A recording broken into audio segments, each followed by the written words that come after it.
మరలా చదువుదాము. 45:22 వాక్యం యెషయా గ్రంథం. ఆ మాట మనం చదువుకుంటూ మన ప్రభుని స్తుతించుకుందాం. భూదిగంతముల నివాసులారా నా వైపు చూచి రక్షణ పొందుడి. దేవుడను నేనే, మరి ఏ దేవుడును లేడు. నా ఎదుట ప్రతి మోకాలు వంగుననియు ప్రతి నాలుకయు నా తోడని ప్రమాణము చేయుననియు నేను నా పేరట ప్రమాణము చేసి ఉన్నాను. చాలు. ఇక్కడ చక్కగా దేవుడు మరి మనతో మాట్లాడుతున్నాడు. ప్రవచనాత్మకమైనటువంటి మాట ఇది. ఏమని తెలియపరుస్తూ ఉన్నాడంటే, భూదిగంత నివాసులారా. అందరు చెప్పండి, ఏ నివాసులు అంటండి? భూదిగంత నివాసులు. భూదిగంతములు యందు, భూమి అందంతటా ఉన్నటువంటి ప్రజలందరికీ, ఒకరికి కాదు, ఒక ప్రాంతానికి, ఒక రాష్ట్రానికి, ఒక తెగకి సంబంధించినటువంటి మాట కాదు ఇది. ఇది ప్రపంచానికి సంబంధించినటువంటి మాట. అర్థమవుతుందా అందరికీ? ఎవరికి సంబంధించిన మాట అండి ఇది? ప్రపంచం, భూమి ఎంతవరకు ఉందో, ఈ భూమిలో ఎంతమంది మనుషులు అనబడుతున్న వాళ్ళు ఉన్నారో వాళ్ళందరితో కూడా ప్రభు చెప్తున్నటువంటి మాట ఏంటంటే, భూదిగంతముల నివాసులారా, మీరు నా వైపు తిరిగి లేదా నా వైపు చూచి ఏం చేయాలంట? నా వైపు చూచి గంతులు వేయాలని చెప్పలేదు. నా వైపు చూసి మరి మరొకలాగా మీరు ఉండాలని చెప్పలేదు. రక్షణ పొందండి. యేసయ్య వైపు చూసి ఏం పొందాలంట? రక్షణ పొందాలి. ఎందుకు రక్షణ పొందాలి అని మనం గమనిస్తే, కింద ఆ మాట కింద మనం చదివాము, నేనే దేవుడను, ఏ దేవుడు కూడా లేడు, నేనే దేవుణ్ణి.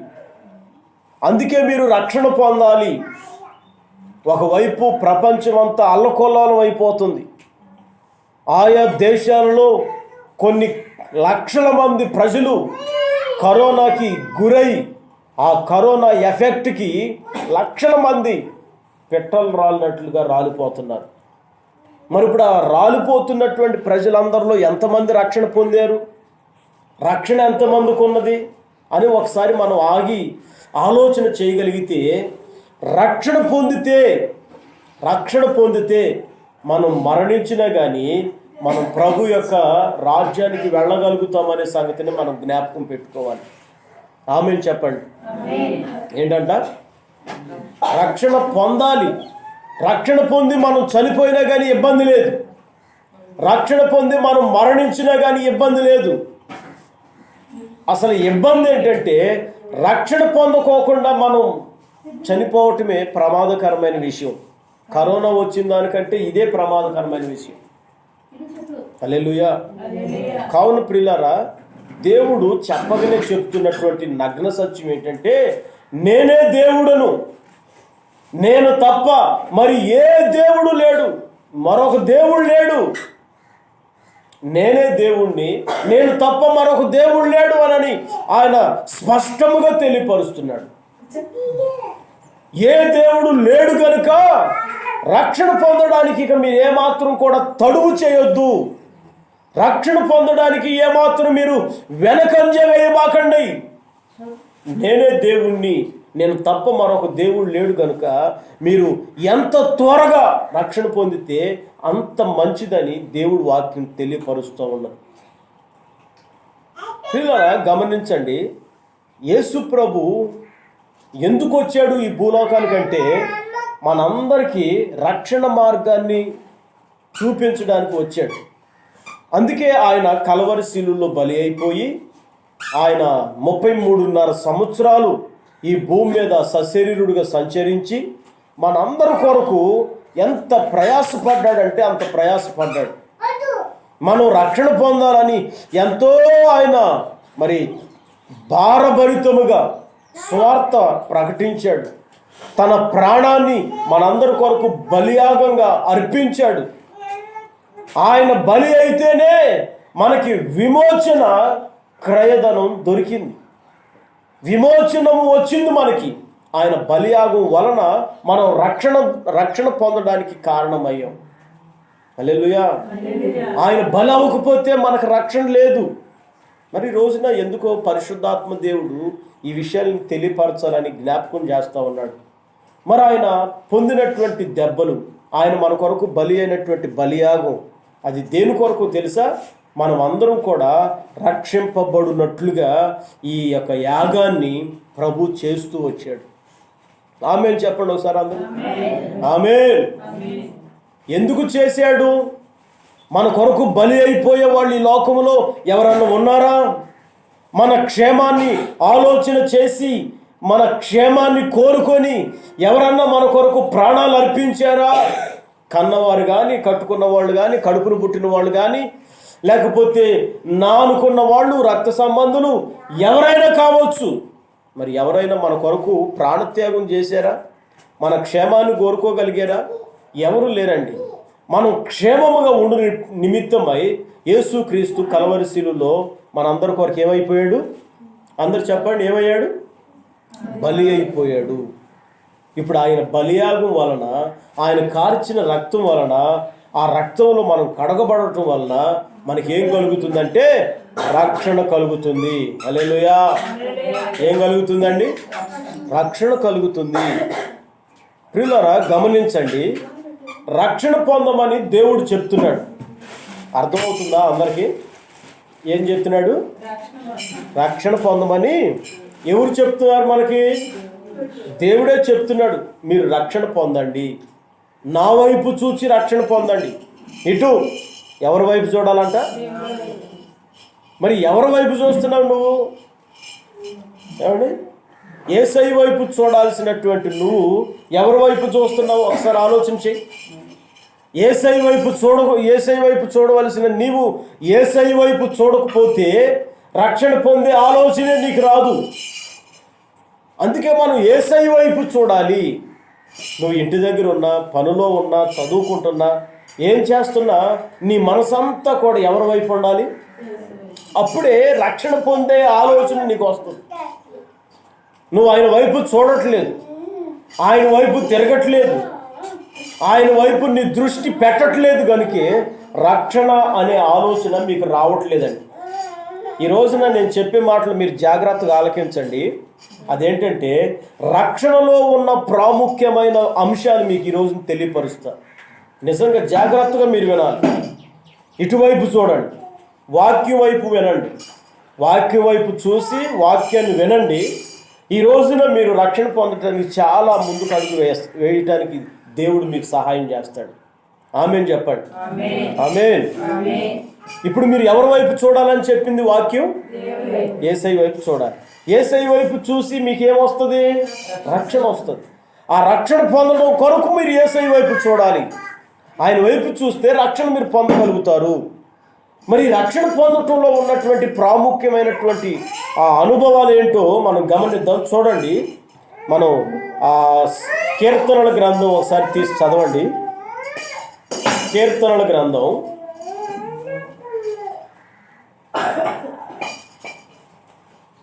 కీర్తనల గ్రంథంలో రాయబడిన మాట 51వ అధ్యాయం 12వ వాక్యం చదవండి. 51:12. చక్కగా ఉండాలి, మాట్లాడకూడదు. నీ రక్షణానందము నాకు మరలా పుట్టించుము. సమ్మతి గల మనసు కలుగు చేసి నన్ను దృఢపరచు. చాలు. ఏం కలుగు చేయమంటున్నాడు? రక్షణ ఆనందము. అందరు చెప్పండి, ఏంటంటది? నువ్వు రక్షణ పొందటంలో ఏముందో తెలుసా అండి? ఆనందం ఉన్నది. హల్లెలూయా చెప్పండి. రక్షణ పొందటంలో ఏముంది? మరలా చెప్పండి, ఏముంది? దేంట్లో? రక్షణలో ఆనందం మిళితమై ఉన్నది. రక్షణలో ఏం మిళితమై ఉందండి? ఆనందం. ఆ ఆనందాన్ని మీరందరూ కూడా మిస్ అయిపోతూ ఉన్నారు. ఏమైపోతున్నారు? మిస్ అయిపోతూ ఉన్నారు. రక్షణలో ఆనందం ఉన్నది, ఆ ఆనందాన్ని మీరు మిస్ అయిపోతున్నారు. ఆ ఆనందాన్ని మీరు దూరం చేసుకుంటున్నారు. రక్షణలో మనకి ఆనందం దొరుకుతుందండి. ఆ ఆనందం ఏ ఆనందం అంటే పరలోక సంబంధమైన ఆనందం, భూలోక సంబంధమైన ఆనందం కూడా ఈ రక్షణ వలన మనం పొందుకోగలుగుతాము. హల్లెలూయా. బైబిల్లో మరొక మాట ఏమనుందంటే, సిలువను గూర్చిన వార్త రక్షింపబడు వారికి ఏమో దేవుడి శక్తి అయి ఉందంట. అదే సిలువను గూర్చిన వార్త నశించిపోయే వాళ్ళకి వెర్రితనముగా ఉందంటండి. ఎలా ఉందంట? ఏంటిది నశించిపోయే వాళ్ళకి ఏమై ఉంది? వెర్రితనముగా ఉంది. రక్షింపబడు వాళ్ళకేమో ఏమై ఉందంట?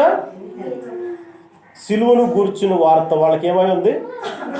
శక్తి, దేవుడి యొక్క శక్తి అయి ఉన్నది. ఆమేన్. మరి ఈ సిలువను గూర్చిన వార్త రక్షణ పొందే వాళ్ళకి శక్తిని కలుగజేస్తుంది. మరి ఆ రక్షణలో మీకు ఆనందం ఉన్నది, ఆ రక్షణలో ఆ శక్తిని కూడా మీరు పొందుకోగలుగుతారు. రక్షణ ఎప్పుడైతే మీరు పొందటానికి ఇష్టపడతారో, రక్షణలో ఉన్నటువంటి ఆంతర్యాన్ని మీరు గుర్తెరగగలుగుతారో, ఆ రక్షణలో ఉన్నటువంటి ఆ ఫలాలు, ఆ రక్షణలో ఉన్నటువంటి ఈవులు మనం అందరం కూడా పొందుకోవటానికి తోడ్పడగలుగుతాము. దానికి మనం ఆ ఆశీర్వాదాన్ని అనుభవించడానికి ముందుకు రాగలుగుతాం. Praise the lord. ఇంకా రక్షణ పొందడానికి ఆలస్యం చేయొద్దు. రక్షణలో ఆనందం మనకున్నది. ఆమేన్, ఆమేన్. రెండో మాట కూడా మనం చదువుకుందాం. రక్షణ వలన మనకు ప్రయోజనం ఏంటి? కీర్తనల గ్రంథం 20 అధ్యాయం 5వ వాక్యం చదువుకుందాం. కీర్తనల గ్రంథం 20 అధ్యాయం 5వ వాక్యం.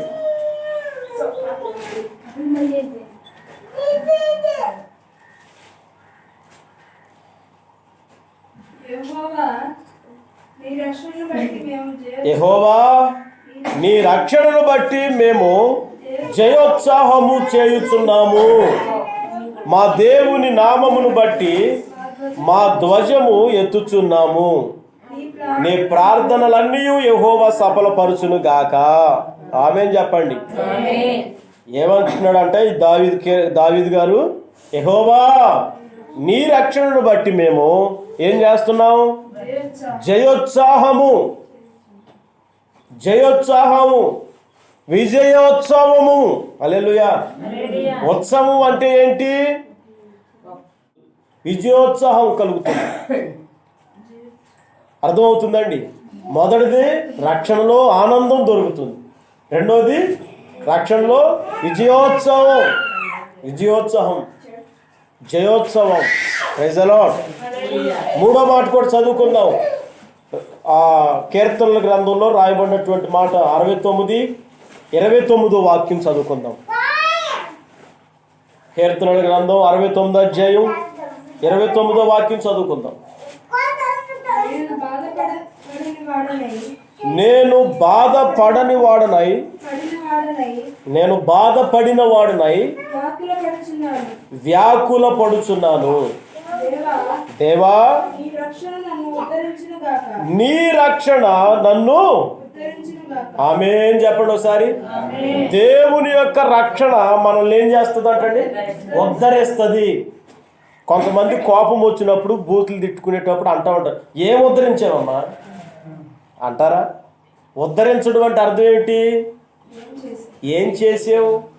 మేలేమన్నా చేసావా? ఏమైనా సంపాదించి పెట్టావా? ఏమన్నా కూడబెట్టి పెట్టావా? లేకపోతే మాకు ఏమైనా వెనకేసి పెట్టావా? నువ్వు ఉద్ధరించింది ఏంటి అంటే ఇప్పుడు ఈ రక్షణ మనల్ని ఏం చేస్తుందంట? ఉద్ధరిస్తుంది. Praise the Lord. ఎంత మర్మంగా ఉండే చూసారా మాటలు ఈ రోజున. దేవుడు వాక్యాలలో నుంచి చక్కగా స్పష్టంగా మనతో మాట్లాడుతున్నాడు. మొదటిదేమో రక్షణలో మనకు ఆనందం దొరుకుతుంది, రెండోదేమో జయోత్సవం దొరుకుతుంది, మూడోదేమో ఉద్ధరించిద్ది, మనల్ని బాగు చేస్తుంది, మనల్ని ఆదుకుంటుంది, మనల్ని నిలబెట్టిద్ది. మన పక్షాన సహాయముగా ఉంటుందంట, సహాయముగా ఉంటుందంట. ఉద్ధరించే రక్షణ దేవుడు ఆ రక్షణలో మనకి మేలు దాచిపెట్టి ఉంచాడు. హల్లెలూయా. 3 విషయాలు అయినాయండి. 4వ విషయం కూడా చదువుకుందాం. అదే యెషయా గ్రంథంలోకి వద్దాం. ఇప్పుడు 60వ అధ్యాయం 18వ వాక్యం చదువుకుందాం. యెషయా గ్రంథం 60వ అధ్యాయం 18వ వాక్యం చదువుకుందాం. ఏకను నీ దేశమున బలాత్కారమను మాట వినబడదు, నీ సరిహద్దులలో పాడు అను మాట కానీ నాశనమను మాట కానీ వినబడదు.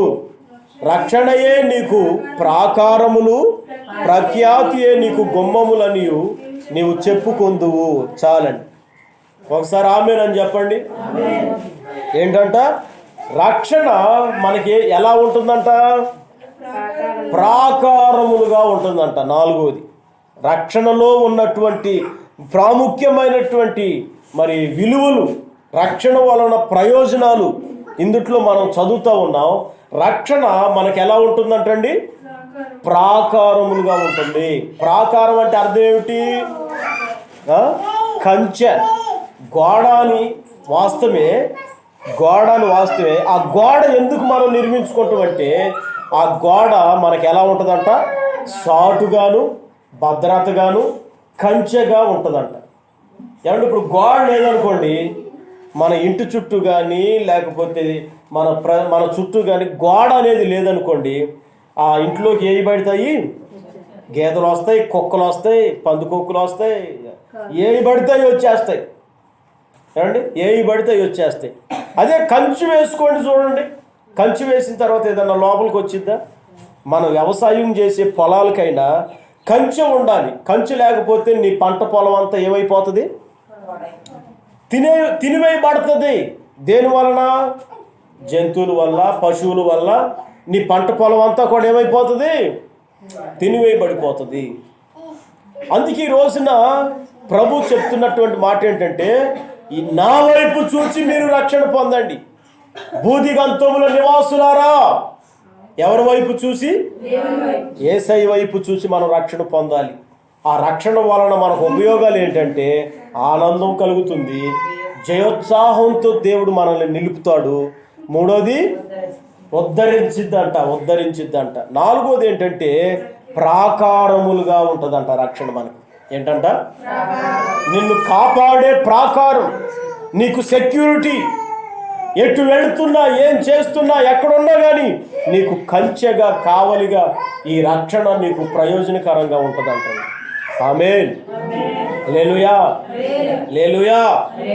చివరిగా మరొక మాట చదువుకుందాం.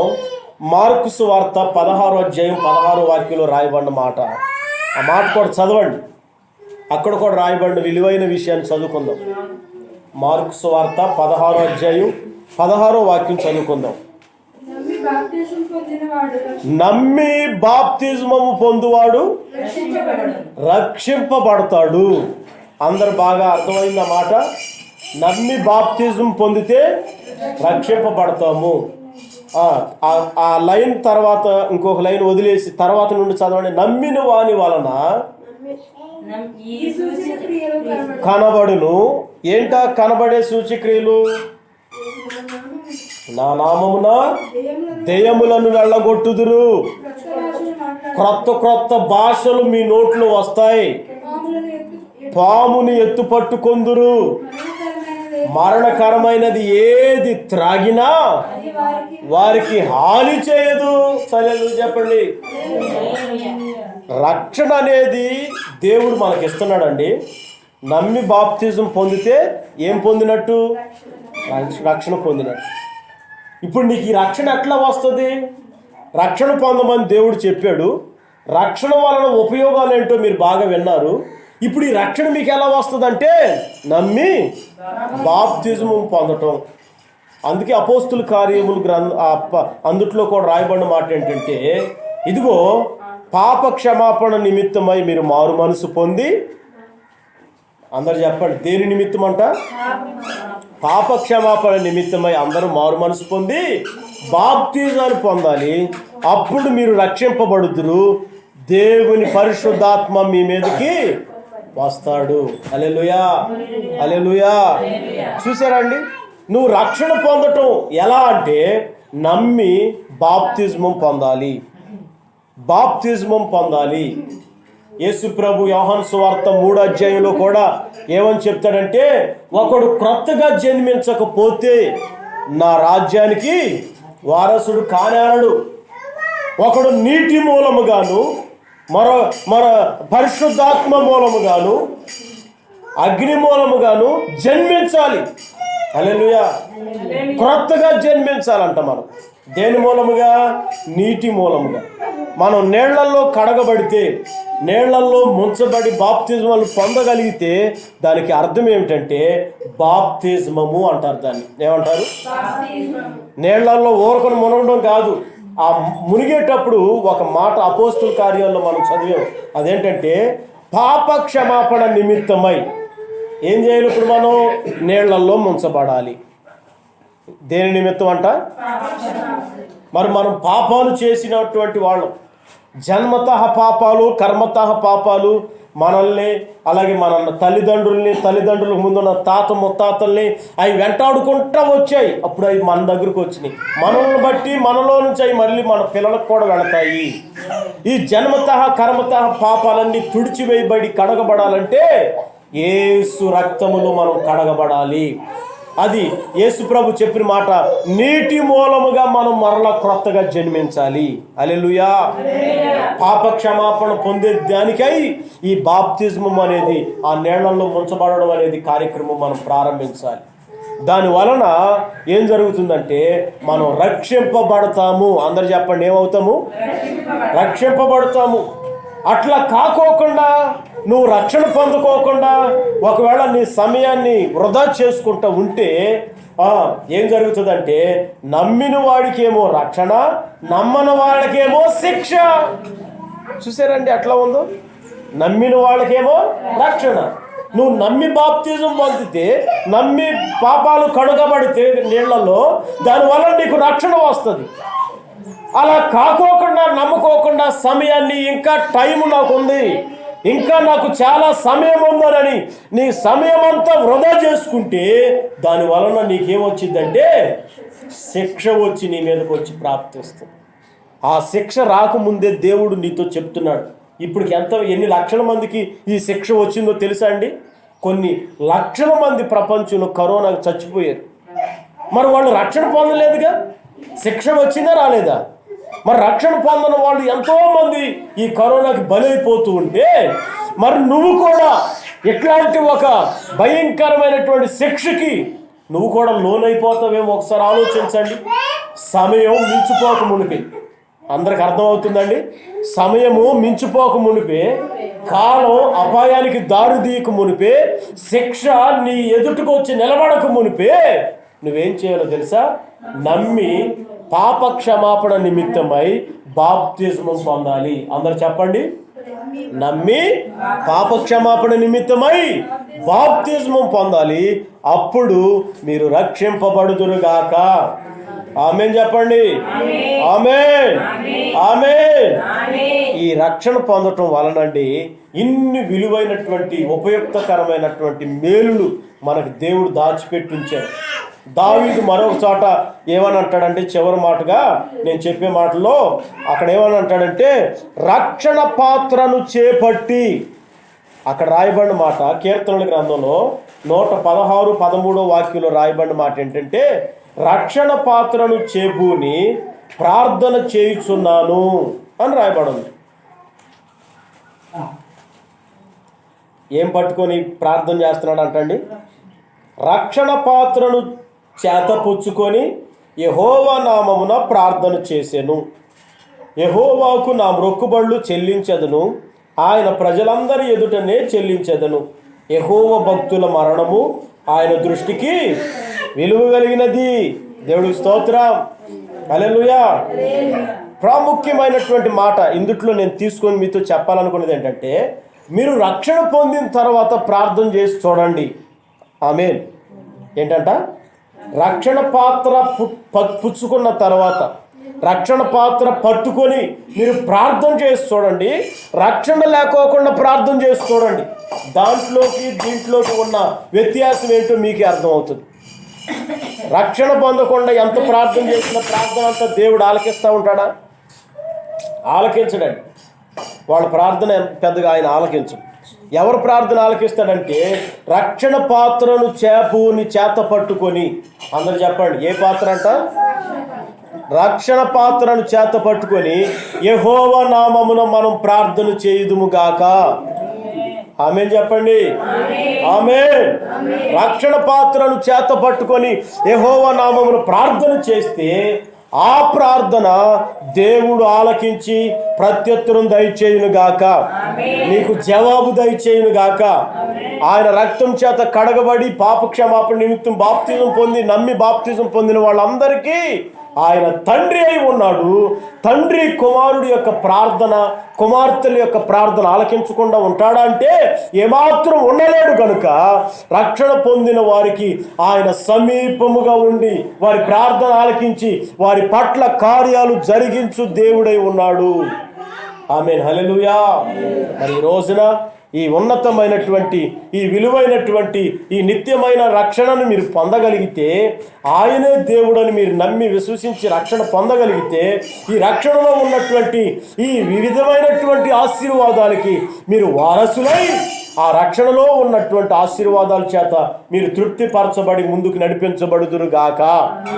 ఈ కొద్ది మాటలు దేవుడు మన వినికిడిలో నీరు కట్టి ఫలింప చేయును గాక. ఆమేన్. ప్రార్థన చేసుకుందాం. అందరూ కళ్ళు మూసుకోండి ప్రియులారా. అందరూ చక్కగా కళ్ళు మూసుకోవాలి. ఎవరు కూడా మౌనంగా సమయాన్ని మరి నిష్ప్రయోజనకరముగా మార్చుకోవద్దు. అందరూ మోకరించి కళ్ళు మూసుకొని అయ్యా రక్షణ పొందమని మీరు మాతో చెప్తున్నారు. ఆనాడు ప్రభా ఫిలిప్పు నపుంసకుడు అయ్యా వారు రథం మీద వెళుతూ ఉన్నప్పుడు ఇదిగో నీళ్లు, నాకు బాప్తిజము ఇవ్వడానికి అభ్యంతరమేమని నపుంసకుడు అడిగినప్పుడు ఆ వెనువెంటనే బాప్తిజము పొంది రక్షింపబడ్డాడయ్యా. అయ్యా మేము ఏమాత్రం కూడా రక్షణ పొందే విషయాలలో తడువు చేసే వాళ్ళంగా ఉండకూడదు. ఇదిగో చెరసాల్ని కాపలా కాసిన సైనికుడు అడుగుతున్నాడు, అయ్యలారా రక్షణ పొందుటకు నేను ఏం చేయాలి? యేసుక్రీస్తు నందు విశ్వాసం ఉంచుము, నీవు నీ ఇంటి వాళ్ళు రక్షణ పొందుతారని లేఖనాల్లో చక్కగా మీరు మాతో మాట్లాడుతూ వచ్చారయ్యా. అవును నాయనా, మాకు కాలం బాగున్నప్పుడే, సువార్త మాకు వినబడినప్పుడే మేము ఏమాత్రం సమయాన్ని అయా పాడు చేయకుండా రక్షణ పొందవలసిన అవసరం మాకు ఎంతైనా ఉన్నది. రక్షణ పొందుటకు నేడే మిక్కిలి అనుకూల సమయం ఉండగానే మేము రక్షణ పొందాలి. శిక్ష మాకు సమీపంలోకి వచ్చిన తదుపరి రక్షణ పొందాలన్నా పొందలేవు. అయ్యా ఈ విలువైన సమయంలో విలువైన నీ నిత్య రక్షణను గూర్చి నీ వాక్యాల రూపంలో మీరు మమ్మల్ని దర్శించారు. ఇక మేము సమయాన్ని పాడు చేయకుండా ఎంతగా మేము త్వరపడి సిద్ధపడి రక్షణ పొందగలిగితే, ఒకడు నీటి మూలముగా క్రొత్తగా జన్మించగలిగితే నీ రాజ్యానికి వాడు పాత్రుడు అవుతాడయ్యా. వాళ్ళు నీ వారసులు అవ్వగలుగుతారయ్యా. కాబట్టి ప్రభువా, శిక్ష రాకమునిపే రక్షణ మేము పొందుకునేటట్లుగా నీవు కృప దయచేయండి. ఈ రోజున మీరు మాట్లాడిన విలువైన వాక్యాల కొరకై స్తోత్రాలు ప్రభువా. ఈ వాక్యాన్ని బట్టి నీ ప్రియ బిడ్డలందరూ కూడా పాప క్షమాపణ నిమిత్తమై మారు మనసు పొంది నమ్మి బాప్తిజం పొందగలిగేటట్లుగా ప్రతి ఒక్కరిని మీరు సిద్ధపరచమని ప్రార్థించుచూ ఉన్నాం. ఈ ఆరాధనలో పాలు పొంది అయ్యా నిన్ను స్తుతించి సేవించి గణపరిచి ఆరాధించుచున్న బిడ్డలందరినీ ఈ రక్షణకు మీరు సిద్ధపరచమని ప్రార్థిస్తున్నాం. రక్షణ యెహోవాదే. ఈ రక్షణ వలన మాకు ఎన్నో ప్రయోజనాలు ఉన్నాయి నాయన. ఈ రక్షణలో మాకు ఆనందం ఉన్నది నాయన. ఈ రక్షణలో మాకు జయోత్సవం దయచేస్తూ ఉన్నావు నాయన. అలాగే ఈ రక్షణలో మాకు నాయన ఉద్ధరించేదిగా మాకు ఉంటుంది నాయన. ఈ రక్షణ మాకు ప్రాకారాలుగా ఉంటుంది నాయన. ఈ రక్షణలో ఇన్ని విలువైన ప్రయోజనాలు మాకు నీవు దాచిపెట్టి ఉంచావు.